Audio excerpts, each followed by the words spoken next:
Hello friend, आज हम बात करेंगे एक बहुत ही महत्वपूर्ण रिवर प्रोजेक्ट पर जिसका नाम है सरदार सरोवर परियोजना। सरदार सरोवर परियोजना काफ़ी महत्वपूर्ण परियोजना है। इसकी कैपेसिटी को लेकर के भी यह परियोजना काफ़ी इंपॉर्टेंट है। साथ ही साथ इसको कुछ कंट्रोवर्शियल इशू भी है, विवाद के मुद्दे भी है। विवाद के मुद्दे जुड़ने के बाद कुछ अलग अलग पर्सनालिटी, कुछ विख्यात लोगों के बारे में भी यहाँ पे जानकारी प्राप्त करेंगे। साथ ही साथ कुछ फैक्चुअल पॉइंट भी देखेंगे जो कि विभिन्न प्रतियोगी परीक्षाओं के दृष्टिकोण से काफ़ी महत्वपूर्ण है। चलिए स्टार्ट करते हैं। सबसे पहले ये देखते हैं कि नर्मदा नदी पर सरदार सरोवर बांध परियोजना है कहाँ। तो जैसा आप फोटोग्राफ में देख पा रहे हैं, यह परियोजना मध्य प्रदेश से जैसे ही बाउंड्री गुजरात की स्टार्ट होती है, मतलब मध्य प्रदेश की सीमा को समाप्त होते ही गुजरात की बाउंड्री पर यह परियोजना निर्मित है। नर्मदा नदी पर निर्मित है, गुजरात राज्य में निर्मित है।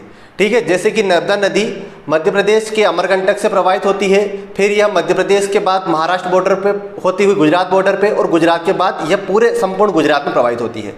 तो अब यहाँ बात करेंगे, ये तो लोकेशन हो गई। अब बात करते हैं कि सरदार सरोवर बांध परियोजना का नाम सरदार सरोवर क्यों रखा गया है। देखिए, इस बांध परियोजना का यानी इस प्रोजेक्ट का रूपरेखा या इसको निर्माण करने की सबसे पहले योजना तात्कालिक उप प्रधानमंत्री या देश के जो गृह मंत्री थे प्रथम, सरदार वल्लभ भाई पटेल ने इसकी रूपरेखा तैयार की थी। अब रूपरेखा उन्होंने 1946 में ही इसकी बना ली थी, लेकिन उस समय इसका निर्माण कार्य प्रारंभ नहीं हो सका था। इसका निर्माण कार्य जिसको शिलान्यास बोलते हैं, वह 5 अप्रैल 1961 को उस समय के प्रथम प्रधानमंत्री, जो भारत के प्रथम प्रधानमंत्री थे, जवाहरलाल नेहरू जी के द्वारा इस योजना की नींव रखी गई। लेकिन इसका उद्घाटन अगर आप देखेंगे तो अभी रिसेंटली हुआ है। 17 सितंबर 2017 को इसका इनॉग्रेशन किया है माननीय प्रधानमंत्री नरेंद्र मोदी जी के द्वारा। तो कितने लंबे समय से ये परियोजना निर्माण हो रहा था, मतलब प्रथम प्रधानमंत्री इसकी नींव रख के जाते हैं और भारत के 15वें प्रधानमंत्री इसका उद्घाटन करते हैं। तो किसी भी डैम को बनने में इतना समय नहीं लगता है। अब इसको लेट होने के क्या कारण है, उससे पहले अपन कुछ इसके डाटा देखते हैं।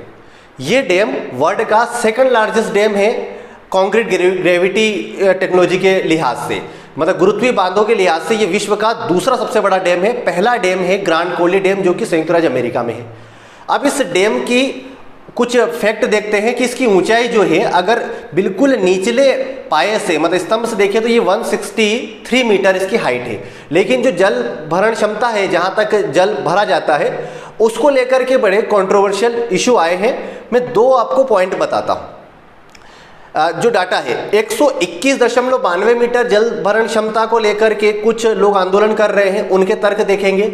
और सरकार ने इसको 138.62 मीटर यानी 138.62 मीटर इसकी जो हाईएस्ट मतलब फुल कैपेसिटी है, वहाँ तक जल भरने की बात कही और अभी भर भी दिया है वहाँ तक। जो पिछले 2017 से ही ये काम चालू हो गया था और अभी फुल कैपेसिटी तक इसका जहाँ जितनी जल धारण क्षमता है वहाँ तक ये भर चुके हैं।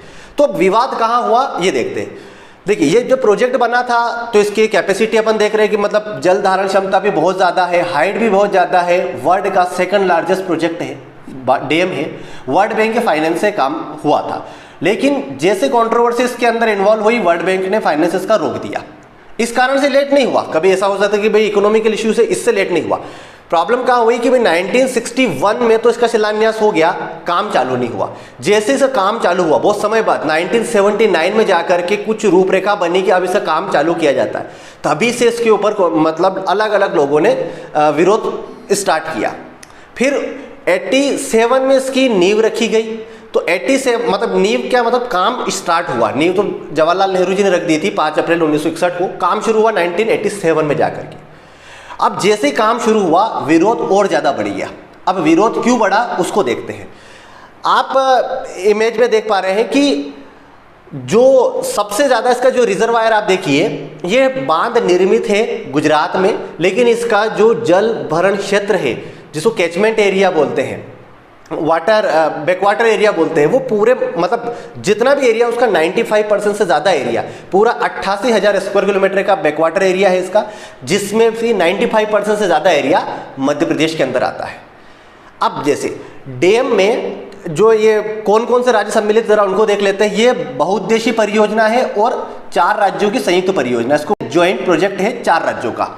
4 राज्यों में कौन कौन से 4 राज्य पहले उनको देख लेते हैं। 4 राज्यों में मध्य प्रदेश, गुजरात, महाराष्ट्र और राजस्थान। बहुउद्देशीय परियोजना है, नाम से ही पता है बहुउद्देशीय में, जैसे कि इसमें सिंचाई, जल विद्युत, मछली पालन, मछली उत्पादन, उसके अलावा पर्यटन, बायोडाइवर्सिटी कंजर्वेशन, ये सारे इसके अलग अलग उद्देश्य हो जाते हैं। तो 4 राज्य इसके जॉइंट वेंचर है, लेकिन जो रिसोर्सेस मैंने बताए अभी, इरिगेशन, हाइड्रो इलेक्ट्रिसिटी प्रोडक्शन, इसमें इक्वली इनका शेयर नहीं है। ऐसा नहीं कि 25% आप ईच कर दो। इसको ज़रा देख लेते हैं अपन एक बार क्या है। जल विद्युत, इसकी क्षमता जो है टोटल मिलाकर के 1450 मेगावाट है। इसमें 1200 मेगावाट का एक पावर प्लांट है और 250 मेगावाट का दूसरा पावर प्लांट है। तो टोटल मिला के 2 पावर प्लांट है और दोनों की क्षमता 1400, दोनों की मिलाकर के क्षमता 1450 मेगावाट है। अब इसके अंदर से जो बंटवारा हुआ है उसमें तो मध्य प्रदेश राज्य काफ़ी फायदे में रहा है, क्योंकि 57% जो इलेक्ट्रिसिटी प्रोडक्शन है उसका मध्य प्रदेश को हिस्सा मिलता है। उस पूरे हिस्से का 57%, 27% मिलता है महाराष्ट्र को और 16% हिस्सा मिलता है गुजरात को। राजस्थान को यहाँ पर इलेक्ट्रिसिटी में कोई भी मतलब हिस्सा नहीं दिया गया है। अब दूसरी बात कर लेते हैं इरिगेशन को लेकर के। देखिए, सबसे ज़्यादा भूमि जो जल में डूबी है, मतलब जलमग्न हुई है, बैक वाटर जिस लैंड पे आया, वो मध्य प्रदेश की सबसे ज़्यादा भूमि इसके अंदर गई है। विस्थापित लोगों की समस्या वो आगे देखेंगे। लेकिन इरिगेशन में इस डैम से मध्य प्रदेश की मतलब लोगों को कोई फायदा नहीं है। इसमें टोटल मिलाकर के करीब करीब 2 मिलियन हेक्टेयर एरिया, एग्जैक्ट है 1.905 ऐसा कुछ है, लेकिन करीब करीब 2 मिलियन हेक्टर इससे सिंचित होगी, कृषि भूमि सिंचित होगी, जिसमें से भी करीब 95% से भी ज़्यादा 1.85 मिलियन हेक्टेयर तो केवल गुजरात में हो जाएगी, और जो थोड़ी बहुत बची है 0.205 के आसपास, वह राजस्थान के 2 जिलों में हो रही है। तो न तो मतलब महाराष्ट्र को फायदा है इरिगेशन के लिहाज से, ना ही मध्य प्रदेश को फायदा है। लेकिन महाराष्ट्र को नुकसान नहीं था, क्योंकि उसके कोई गांव थोड़े बहुत गए हैं, 2-4 गांव उसके अंदर आ रहे हैं, लेकिन मध्य प्रदेश का सबसे ज़्यादा नुकसान हुआ इसके अंदर। जो आदिवासी बेल्ट है, जहां पर जैसे आप अभी सैटेलाइट इमेज मैंने आपको दिखाई, आप एक बार और देखिए सैटेलाइट इमेज को, कि जो मध्य प्रदेश के बड़वानी, अलीराजपुर, धार, जो जिले आप देख रहे हैं बैकवाटर में, इन पे इसके अंदर देवास के पास से भी ये मतलब किसी एरिया से निकली हुई नर्मदा नदी, और हरदा जिले तक, तो जहाँ जहाँ तक इसका पानी, क्योंकि 88,000 स्क्वायर किलोमीटर के क्षेत्रफल पे इसका पानी बैकवाटर फैला, और उस पानी ने बहुत सारे गांवों को सबमर्ज कर दिया, मतलब जल में डुबो दिया। यहीं से विवाद के मुद्दे आए। देखिए, इसकी 2 साइड देखिए। एक साइड ये है जो डैम के उस साइड है, मतलब गुजरात में है। बड़ा अच्छा लग रहा होगा, सारे विदेशी पर्यटक आते हैं यहाँ पर। विश्व की सबसे बड़ी मूर्ति स्टैच्यू ऑफ यूनिटी बनाई गई है, आपको पता होगा, 182 मीटर उसकी हाइट है। उसके बारे में पढ़ लेना, फैक्चुअल एग्जाम में क्वेश्चन आ सकते हैं। और ये तो उस साइड का एरिया काफ़ी पीसफुल लग रहा है, बढ़िया अच्छा लग रहा है। अब इसके दूसरे साइड का एरिया देखिए जो मध्य प्रदेश में आता है। ये है मध्य प्रदेश का एरिया जहां पर नर्मदा नदी का बैकवाटर लगता है। अब कुछ ऐसे, जब ये बैकवाटर पूरा इसकी क्षमता के अनुसार भरा गया है डैम, 121.92 मीटर तक जो जल फैल रहा था, उसकी क्षमता करीब 12.5 लाख घन मीटर थी। लेकिन जैसे ही इसके सरकार ने बोला कि हम इसकी पूरी क्षमता मतलब 138.62 मीटर तक भरेंगे, तो इसका जो जल ग्रहण क्षेत्र है वो 88,000 किलोमीटर में फैला। पहले 12.5 लाख घन मीटर इसका कैचमेंट एरिया था, मतलब कैपेसिटी थी। ये बढ़ करके लगभग 3 गुना हो गई, 3 से 4 गुना हो गई। अब कैसे, देखिए, जब डैम के अंदर स्टार्टिंग में पानी वर्टिकली ऐसे बढ़ता है, लेकिन जब वो जमीन के बराबर आ जाता है तो जैसे आप पानी बढ़ाओगे बहुत ज़्यादा एरिया में ऐसे फैलेगा, ठीक है। तो जैसे ही 121 के बाद बढ़ाने की बातें हुई तो बहुत ज़्यादा मात्रा में एरिया जो कि मध्य प्रदेश का आदिवासी बेल्ट है वो जलमग्न अवस्था में, मतलब डूबने की कगार पे आ गया। इसको डूब क्षेत्र भी बोलते हैं। अब यहीं पर स्टार्ट हुआ, लोगों के घर डूबे, मकान डूबे, गांव डूबे और शहर तक डूबे। हरसूद एक कस्बा था, काफ़ी मतलब इतना छोटा गांव भी नहीं था और बहुत बड़ा शहर भी नहीं था, एक कस्बा था, एक तहसील स्तर का कस्बा मान सकते हैं, अच्छा डेवलप कस्बा था। लेकिन आज उसका नामो निशान भी नहीं है। जैसे आप देख पा रहे हैं, लगभग हरसूद की कहानी खत्म हो चुकी है, केवल यादों में बचा है। ऐसे बहुत सारे गांव डूबे तो गांव के व्यक्तियों को पुनर्वास करवाना था। अब पुनर्वास में भी क्या हुआ कि जितनी सरकार ने घोषणा की वो सारे प्रैक्टिकली पॉसिबल क्या, प्रैक्टिकली हुई नहीं। लोगों को विस्थापन की समस्या थी, सही से मुआवजा नहीं मिला, मुआवजे में देरी हुई, उसके बाद जो उनको नई जमीन आवंटित हुई थी वो उपजाऊ नहीं थी। उसके साथ ये तो एक हो गया कि लोगों को अपनी जगह से हटना पड़ा, दूसरी जगह शिफ्ट करने में समस्या आई, मुआवजे भी समय पे नहीं मिला। इसके अलावा जितने भी आसपास, क्योंकि अपन मध्य प्रदेश में जो मिट्टियाँ पड़ी तो आपने पढ़ा नर्मदा सोन घाटी में गहरी काली मिट्टी है, तो ये गहरी काली मिट्टी का क्षेत्र था, ये सब पानी में डूब गया। अब मिट्टी का क्षेत्र पानी में डूबा तो सबसे ज़्यादा नुकसान किसानों को होगा, फर्टाइल सोइल ही सबमर्ज हो गई। ठीक है, गुजरात को नुकसान नहीं है, राजस्थान में नुकसान नहीं है, महाराष्ट्र को भी इतना नुकसान नहीं है, सबसे ज़्यादा नुकसान सबसे ज़्यादा बली मध्य प्रदेश के लोगों की और वो आदिवासी बेल्ट की चढ़ी।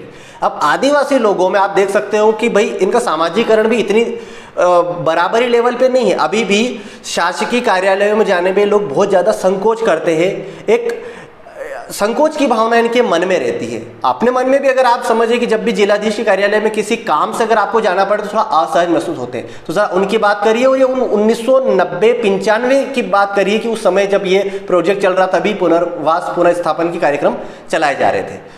तो अब ये पुनर्स्थापन वाले कार्यक्रम जो चलाए उनमें अनेक समस्या आ गई, यहीं से लोगों में रोष उत्पन्न हुआ और आंदोलन स्टार्ट हुआ, नर्मदा बचाओ आंदोलन। नर्मदा बचाओ आंदोलन ऐसा नहीं था कि नर्मदा नदी पर केवल डैम का विरोध, इसके साथ साथ जैसे कि जो बैकवाटर लगा उसमें बहुत सारे जंगली जानवरों के जो नेचुरल आवास थे, पर्यावरणीय आवास थे, वो सारे नष्ट हुए, खेती की जमीन नष्ट हुई। इसके बाद जो बड़े डैम बनाए जा रहे हैं, बड़े डैम भी खतरे की घंटी होती, जैसे कि अभी उत्तराखंड में भी आपने देखा कि पर्यावरणीय जो भी मानक है उनकी अवहेलना करने पर अगर कोई डैम बन रहा है और उतने बड़े लेवल बन रहा है तो त्रासदी भी बहुत बड़ी आएगी। हालांकि उसको लेकर के इतनी ज़्यादा चिंता इस आंदोलन में नहीं थी। ये आंदोलन ज़्यादातर बेस था कि जो भी इससे विस्थापित हुए उनका पुनर्वास सही समय पे हो और जो भी परियोजनाएं चलाई जा रही है नर्मदा नदी पे और पर्यावरण के अनुकूल हो। इसमें एक महिला नेता उभर कर आई, मेधा पाटकर जी। मेधा पाटकर जी नर्मदा बचाओ आंदोलन की अग्रणी नेता रही। रैली फॉर वैली भी एक मूवमेंट, वो भी इसी से रिलेटेड है, उसमें मेधा पाटकर जी काफ़ी सक्रिय भूमिका में रही। जैसे आप देख पा रहे हैं लोगों के मूवमेंट क्या है, लोगों ने यहाँ पे जल सत्याग्रह भी किया है, जल के अंदर खड़े होकर के सरकार से अपील करी कि हम मतलब इतना इसका जल स्तर ना बढ़ाया जाए क्योंकि वाटर बहुत ज़्यादा एरिया में फैल रहा है। लेकिन इसके पूरी कैपेसिटी तक पानी भर दिया गया और आप कंडीशन देख ही पा रहे फोटोग्राफ में क्या कंडीशंस बन रही है। अब उसके बाद नर्मदा में जैसे मैंने पर्सनालिटी बताई आपको मेधा पाटकर जी, दो पर्सनालिटी और है जो कि नर्मदा नदी से रिलेटेड है, नर्मदा पुत्र की संज्ञा दी गई है। एक है अमृतलाल वेगड़ जी, इनको नर्मदा पुत्र कहा जाता है, इनकी किताबें हैं, वो किताबें आप ज़रूर सर्च कर लेना नेट पर या फिर मैं डिस्क्रिप्शन बॉक्स में आप कमेंट करना, मैं बता दूंगा, अभी मेरे को याद नहीं आ रहा एक्चुअली। तो नर्मदा पुत्र अमृतलाल वेगड़ को बोला जाता है और अनिल माधव दवे जो भारत के पर्यावरण मंत्री भी रह चुके, केंद्रीय पर्यावरण मंत्री, उनको भी नर्मदा पुत्र की संज्ञा दी गई है। तो दोनों को नर्मदा पुत्र बोला जाता है। अगर एग्जाम में आप ध्यान रखना, दोनों को नर्मदा पुत्र बोला जाता है। नर्मदा पुत्री मेधा पाटकर को नहीं बोला जाता है, ध्यान रखना। गंगा पुत्री किससे बोला जाता है आप मेरे को कमेंट करके बताइएगा, गंगा पुत्री किस पॉलिटिकल हस्ती को उपाधि मिली। ठीक है, आगे देखते हैं। प्रोजेक्ट में आप लोगों ने देखा कि विरोध के मुद्दे क्या थे, नर्मदा बचाओ आंदोलन की डिमांड क्या है और ये क्यों उभरा। सैटेलाइट इमेज से ही पता चल रहा होगा कि कितनी चीज़ें डूब गई, हरसूद की कहानी आपको याद आ रही होगी। अब आगे देखते हैं, इस डैम के कुछ इंपॉर्टेंट फैक्ट देखते हैं जो काफ़ी इंपॉर्टेंट है एग्जाम के पॉइंट ऑफ व्यू से। एग्जाम के पॉइंट ऑफ व्यू से देखते हैं इसके अंदर इसका कुछ फैक्ट। बांध की ऊंचाई कितनी है, जो क्वेश्चन आंसर फॉर्मेट में देखिए, मैं इस डिस्क्रिप्शन बॉक्स में आप इसकी PDF जरूर चेक कर लेना। मैंने सारे क्वेश्चन आंसर जो एग्जाम में आ सकते हो वहां पर पुटअप करें, सिंपल क्वेश्चन। कब उद्घाटन हुआ, किसके द्वारा नींव रखी गई थी, सरदार सरोवर बांध परियोजना की कुल क्षमता कितनी है, कितने राज्यों की संयुक्त परियोजना है, जल विद्युत में किन किन राज्यों को कितना शेयर मिला हुआ है, कहाँ निर्मित है, किस नदी पर निर्मित है। ठीक है, तो ये आपको जियोग्राफिकल लोकेशन में आपको पता चल गया होगा। उस PDF में आप देखेंगे सीधे फैक्चुअल चीज़ें जो मैंने आपको समझाई, यही सारी चीज़ें आएगी। आई होप इससे रिलेटेड सारी चीज़ें यहाँ पर कवर हो गई है, कुछ ज़्यादा नहीं बचा।